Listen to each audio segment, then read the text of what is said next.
प्रिय विद्यार्थियों, नवांक डिजिटलेशन में आप सभी का एक बार फिर स्वागत है। आज हम हिंदी सामान्य कक्षा 10 का अध्याय हंसिए और स्वस्थ रहिए के अभ्यास प्रश्न का अध्ययन करेंगे। यह पाठ श्री राम शर्मा आचार्य द्वारा लिखा गया है। इस पाठ में उन्होंने हंसी और उसके महत्व के बारे में बताया है। उन्होंने बताया है कि किस प्रकार हंसने से, ज़ोर ज़ोर से ठहाका लगाने से, किलकारियाँ मारने से किस प्रकार व्यक्ति स्वस्थ रहता है, उसका शारीरिक और मानसिक संतुलन किस प्रकार बना रहता है। इस पाठ का सारांश हमने पिछली वीडियो में पढ़ लिया था। इस वीडियो में हम इस पाठ के अभ्यास प्रश्नों का अध्ययन करेंगे। तो देखिए इस पाठ का पहला प्रश्न क्या है? हास्य से कौन सा हार्मोन स्रावित होता है? जब व्यक्ति हंसता है तो उसके शरीर में कौन सा हार्मोन निकलता है, ये हमें लिखना है। तो इसका उत्तर देखिए, हास्य से सतर्कता उत्पादक हार्मोन्स कोरेलामिन्स स्रावित होता है, जो आगे चलकर मस्तिष्क से एंडोर्फिन के स्राव को प्रेरित करता है। तो ये हमारे पहले प्रश्न का आंसर यहाँ पर पूरा हुआ। अब देखिए हमारा अगला प्रश्न है, तनाव के कारण कौन कौन से रोग उत्पन्न होते हैं? ठीक है, इसमें हमें लिखना है कि तनाव से क्या क्या बीमारियां, कौन कौन से रोग उत्पन्न हो जाते हैं। देखिए उसका उत्तर, आज के समय में अधिकांश रोगों का कारण तनाव है। तनाव से उच्च रक्तचाप, सिर दर्द, पेप्टिक अल्सर, हृदय रोग जैसे आदि रोग तनाव के कारण हो जाते हैं। ये सभी तनाव से जुड़े हुए रोग हैं। और एक और लाइलाज बीमारी है माइग्रेन, ये भी तनाव के कारण ही होता है। तो ये सभी तनाव से जुड़े हुए रोग हैं। ठीक है, अब हमारा अगला प्रश्न है, देर तक हंसते रहने से ही मनुष्य का चेहरा लाल क्यों हो जाता है? जब व्यक्ति हंसता है, देर तक हंसता रहता है तो उसका चेहरा लाल पड़ जाता है। इसका क्या कारण है? देखिए इसका कारण, देर तक हंसते रहने से खून को प्रवाहित करने वाली नलिकाओं का रक्त हृदय तक पहुंचने से पहले कई जगह पर रुकता है। इस कारण हंसते रहने से मनुष्य का चेहरा लाल हो जाता है। जब व्यक्ति हंसता है तो उसका जो रक्त है वो नलिकाओं में अनेक स्थानों पर रुकता है। इसी क्रम में उसका जो रक्त है उसके चेहरे पर भी रुकता है और इसी रक्त के कारण उसका चेहरा लाल दिखाई देने लगता है। ठीक है, तो ये हमारे तीसरे प्रश्न का आंसर पूरा हुआ। अब देखिए हमारा अगला प्रश्न है, डॉक्टर कटारिया ने कितने प्रकार के हास्य व्यायाम इजाद किए हैं? ठीक है, देखिए इसका आंसर, ये भारतीय डॉक्टर कटारिया ने लगभग 30 प्रकार के हास्य व्यायाम इजाद किए हैं। उन्होंने माना है कि हंसने से शरीर के विभिन्न अंगों का व्यायाम होता है और उन्होंने अनेक प्रकार के हास्य व्यायाम भी बनाए हैं। उनका मानना है कि इनसे शरीर के विभिन्न अंगों का व्यायाम होता है। उनके अनुसार सिंहहास्य में मुंह फाड़कर हंसने से मुंह की मांसपेशियों को लाभ पहुंचता है। इसी प्रकार कपोतहास्य, हिंडोलहास्य आदि हास्य के लाभदायक प्रकार हैं। ठीक है, तो ये डॉक्टर कटारिया ने अनेक प्रकार के हास्य व्यायाम इजाद किए हैं। ठीक है, तो ये हमारे फोर्थ प्रश्न का आंसर यहाँ पर पूरा हुआ। अब देखिए हमारा अगला प्रश्न है, दीर्घ जीवन के मुख्य सूत्र क्या हैं? दीर्घ यानी लंबा, मतलब कि लंबा जीवन जीने के लिए हमें क्या क्या करना चाहिए। दीर्घ जीवन के मुख्य सूत्र हमें क्या क्या अपनाना चाहिए? देखिए इसका आंसर क्या होगा, हंसना, अर्थात खुलकर हंसना, जोर से हंसना, खिलखिलाकर हंसना, मुस्कुराना, खिलखिलाकर ठहाके लगाना, शारीरिक एवं मानसिक स्वास्थ्य, ये सभी दीर्घ जीवन के स्वर्णिम सूत्र हैं। अगर हम लंबा जीवन जीना चाहते हैं, हम अधिक समय तक जीना चाहते हैं, तो हमें खिलखिलाकर हंसना चाहिए, मुस्कुराना चाहिए, ठहाके लगाना चाहिए और हमें अपने शारीरिक और मानसिक स्वास्थ्य का भरपूर ध्यान रखना चाहिए, तभी हम लंबा जीवन जी सकते हैं। ठीक है, तो ये हमारे 5वें प्रश्न का आंसर भी पूरा हुआ। अब देखिए हमारा अगला प्रश्न है, मुक्त हास्य के क्या क्या लाभ हैं? कि खुलकर हंसने से क्या लाभ हमें होता है, ये हमें लिखना है। लेकिन देखिए इसका आंसर, मुक्त हास्य से अनेक लाभ होते हैं। हंसने से भोजन पचता है, पाचन ठीक रहता है, मन प्रसन्न रहता है, प्रसन्न चित्त व्यक्ति अपने साथ दूसरों को भी प्रसन्न रखता है। शोक संताप हंसने वाले से दूर भाग जाते हैं, उसे सभी प्रकार का आनंद प्राप्त होता है। तो ये कुछ लाभ हैं जो कि हंसने से हमें होते हैं। हंसने से हमारा भोजन पच जाता है, हमारी पाचन क्रिया ठीक हो जाती है, हमारा मन भी प्रसन्न रहता है। और प्रसन्नचित्त व्यक्ति अपने साथ दूसरों को भी प्रसन्न रखता है। जो व्यक्ति खुद प्रसन्न होता है वह अपने आसपास के माहौल को भी प्रसन्न बना देता है। ठीक है। और जो व्यक्ति शोक में डूबा होता है उससे सभी लोग दूर रहना ही पसंद करते हैं, कोई भी उसे अपना मित्र नहीं बनाना चाहता। इस प्रकार सभी प्रकार का आनंद उसी व्यक्ति को प्राप्त होता है जो जो हंसता मुस्कुराता रहता है। ठीक है। तो ये हमारे छठे प्रश्न का आंसर भी पूरा हुआ। इस प्रकार हमारे लघु उत्तरीय प्रश्न यहाँ पर पूरे होते हैं। अब हमारा दीर्घ उत्तरीय प्रश्न है। पहला प्रश्न है, अति व्यस्तता ने मानव जीवन को किस प्रकार प्रभावित किया है। ठीक है। लिखते हैं इसका आंसर।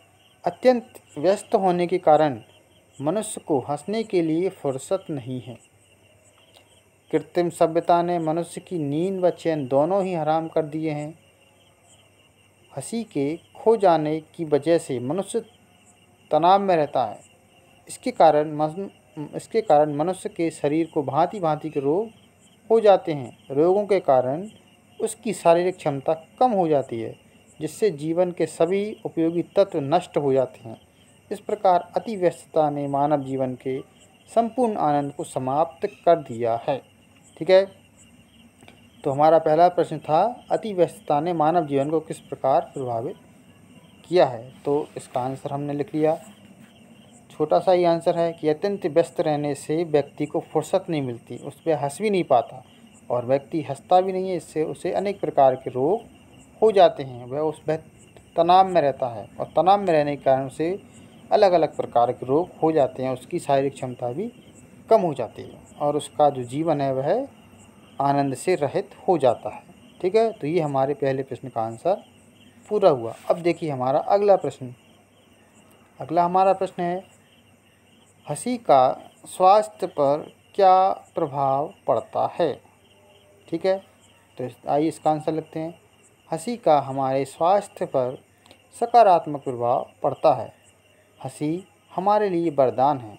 हंसने से भोजन शीघ्र पचता है। हंसने से तनाव दूर रहता है, जिससे रोग प्रतिरोधक क्षमता बढ़ जाती है। हास्य प्रक्रिया के बीच बीच में जो श्वासोच्छ्वास होता है, इसके कारण दूषित वायु बाहर निकल जाती है। हंसने से मस्तिष्क भी स्वस्थ रहता है और मनुष्य का शारीरिक विकास भी ठीक तरह से हो जाता है। ठीक है। तो ये हंसने के लाभ हैं। हंसने से क्या होता है, हंसने से हमारा भोजन शीघ्र पचता है और हम तनाव से दूर रहते हैं और इससे हमारी रोग प्रतिरोधक क्षमता बढ़ जाती है। और हंसने के बीच में जो हम सांस लेते हैं उसके कारण हमारे शरीर के अंदर की दूषित वायु बाहर निकल जाती है और शुद्ध वायु हमारे शरीर में प्रवेश कर जाती है। इससे हमारा शरीर स्वस्थ रहता है। हंसने से हमारा मस्तिष्क भी स्वस्थ रहता है और हमारे शरीर का विकास भी ठीक तरह से होता है। इस प्रकार हंसने से मनुष्य को अनेक प्रकार के लाभ मिलते हैं। ठीक है। तो ये हमारे दूसरे प्रश्न का आंसर पूरा हुआ। अब देखिए हमारा अगला प्रश्न।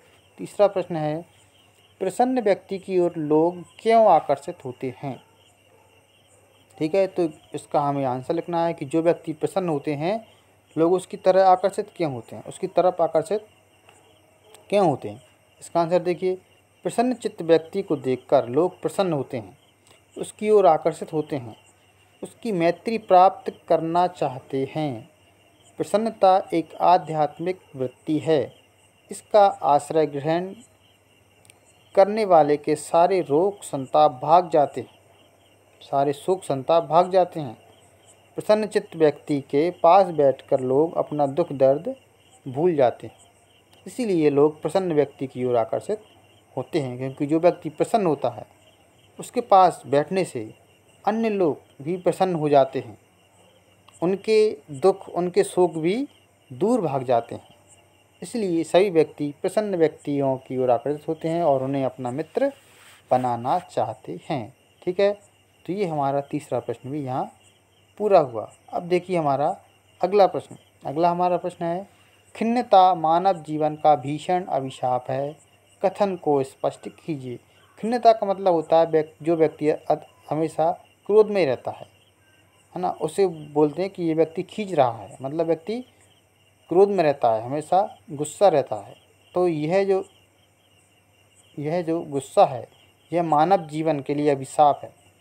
व्यक्ति का हमेशा खिन्न रहना, हमेशा नाराज़ रहना, थोड़ी थोड़ी सी बात पर चिढ़ जाना, यह जो स्वभाव होता है यह मानव जीवन के लिए अभिशाप है। हमें इस कथन को स्पष्ट करना है। किस प्रकार यह अभिशाप होता है? देखिए, खिन्नता मानव जीवन का भीषण अभिशाप है। यह नरक की भयानक ज्वाला की भांति मनुष्य को दीनहीन, दुखी और दरिद्र बना कर रख देती है। जिसके चेहरे पर मुस्कान नहीं, हंसी नहीं, प्रसन्नता नहीं, कोई भी उसके पास बैठना, उसे याद करना, उसके संपर्क में रहना पसंद नहीं करता। हर आदमी उससे दूर भागता है, जिससे उसका जीवन एकाकीपन के भार से दबकर अभिशापित बन जाता है। ठीक है, तो जो व्यक्ति हमेशा नाराज रहता है, हमेशा क्रोध में ही रहता है, उस व्यक्ति का जीवन दीनहीन और दरिद्र बन जाता है। जिस व्यक्ति के चेहरे पर मुस्कान नहीं होती, जो व्यक्ति मुस्कुराता नहीं है, जो कभी प्रसन्न नहीं रहता, कोई भी उसके पास बैठना नहीं चाहता, कोई उसे याद भी नहीं करता और कोई उसे अपना मित्र नहीं बनाना चाहता। इस कारण से क्या होता है, वह व्यक्ति अकेला पड़ जाता है और उसका जीवन एकाकीपन से भर जाता है और इससे उसका जीवन एक अभिशापित जीवन बनकर रह जाता है। तो ये खिन्नता का मानव जीवन पर पड़ने वाले दुष्प्रभाव हैं। ठीक है, तो ये हमारा फोर्थ प्रश्न भी पूरा हुआ। ठीक है, अब देखिए अगला प्रश्न। अगला हमारा प्रश्न है, जीवन में सफलता प्राप्त करने के लिए मुस्कुराना क्यों आवश्यक है? ठीक है, देखिए इसका आंसर, जीवन में सफलता प्राप्त करने के लिए अति आवश्यक है कि व्यक्ति शारीरिक व मानसिक रूप से स्वस्थ हो, उसका मन सकारात्मक विचारों से भरा हो। ऐसा व्यक्ति किसी भी कार्य को पूरी शक्ति से करता है और उसमें सफलता प्राप्त करता है। यह सारे गुण मुस्कुराने वाले व्यक्ति में रहते हैं। इसलिए जीवन के प्रत्येक क्षेत्र में सफलता प्राप्त करने के लिए मुस्कुराना आवश्यक है। ठीक है, तो जीवन में सफलता प्राप्त करने के लिए अति आवश्यक है कि व्यक्ति शारीरिक और मानसिक रूप से स्वस्थ हो। जो व्यक्ति स्वस्थ होगा वही व्यक्ति बड़े से बड़े कार्य को कर सकता है, वही व्यक्ति बड़े से बड़े कार्य को करने के लिए हिम्मत जुटा सकता है। ठीक है, और जिस व्यक्ति का दिमाग स्वस्थ होगा, जो मानसिक रूप से भी स्वस्थ होगा, वही व्यक्ति कोई भी कार्य आसानी से कर सकता है। उसी का मन सकारात्मक विचारों से भरा होता है और ऐसा व्यक्ति किसी भी कार्य को कर सकता है। ठीक है, तो ये सारे गुण उस व्यक्ति में स्वतः ही आ जाते हैं जो किसी भी बड़े से बड़े संकट को मुस्कुराकर टाल देते हैं। ठीक है, मतलब जो बड़े से बड़े संकट का सामना भी मुस्कुराकर कर सकते हैं, अर्थात जो हमेशा हंसते मुस्कुराते रहते हैं, उस व्यक्ति में सभी प्रकार के गुण आ जाते हैं, जिससे वह शारीरिक और मानसिक रूप से स्वस्थ रहता है और जीवन के प्रत्येक क्षेत्र में वह सफलता प्राप्त करता है। ठीक है, तो ये हमारे 5 प्रश्न का आंसर भी पूरा हुआ। अब हमारी इस पाठ की कुछ ग्रामर है। पहला प्रश्न है भाषा अनुशीलन का, निम्नलिखित शब्दों में से तत्सम, तद्भव और आगत शब्दों को छांटकर लिखिए। तो यहाँ पर कुछ शब्द दिए गए हैं, हमें इनमें से अलग अलग शब्दों को अलग अलग करना है। इनमें कौन से तत्सम है, कौन से तद्भव हैं और कौन से आगत हैं। ठीक है, तो देखिए हमारे शब्द कौन कौन से हैं। नींद, अनुसंधान, हंसी, माइग्रेन, राहत, संतुलन, विध्वंसक, अनुशासन और फुर्सत, ये हमारे कुछ शब्द हैं। हमें इनमें से तत्सम, तद्भव और आगत शब्द अलग करना है। ठीक है, तो हम पहले लिखते हैं तद्भव शब्द।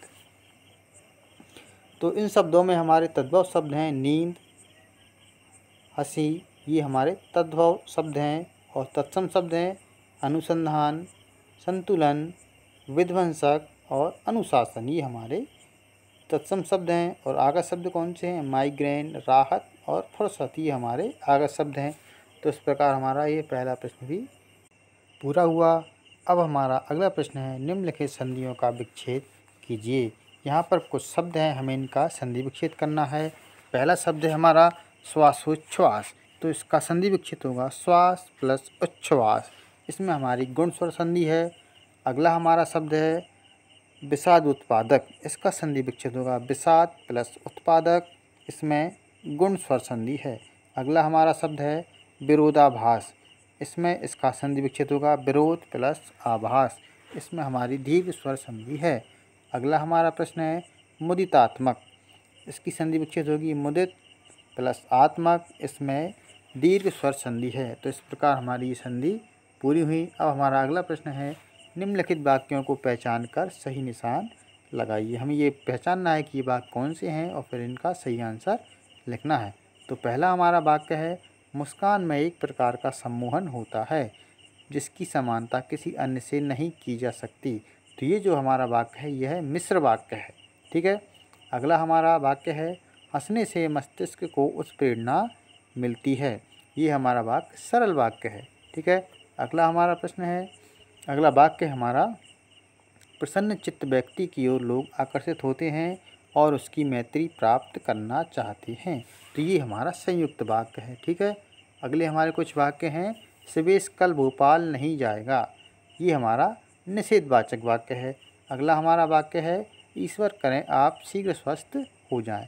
तो ये हमारा इच्छावाचक वाक्य है। ठीक है। तो इस प्रकार हमारे ये वाक्य भी पूरे हुए और हमारा ये पाठ हंसिए और स्वस्थ रहिए यहाँ पर पूरा होता है।